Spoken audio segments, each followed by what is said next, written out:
Breaths here as you were showing those clips. I went to the 9/11 memorial site earlier today, and I got to tell you, Jesse, the feeling of grief and mourning from the families who were there and the thousands of others, both Americans and people from all over the world, was palpable.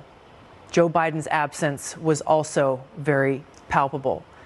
For those like myself, many patriotic Americans across the country who enlisted because of the jihadist attacks on 9/11, I find it deeply offensive that he specifically chose to turn his backs on all of those families and all of those Americans. White House is saying that, presidents don't show up to Hawaii on Pearl Harbor after all these years. What's the point?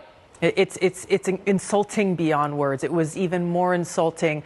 I won't say even more insulting. It was also insulting to hear in the speech that he delivered during that fuel stop in Alaska, him lecturing the American people about how it is our responsibility that we must take seriously to defend democracy.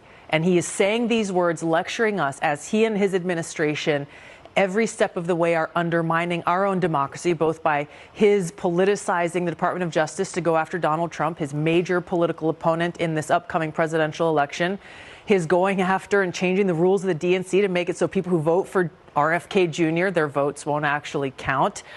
He is sending his Department of Justice after parents who are trying to stand up for their right to their children's education. The list goes on and on, directing the FBI to censor people by working through big tech. The way that he and his administration are undermining our democracy and our freedoms and our Constitution, it's a slap in the face for him to try to lecture us when he is doing the exact opposite.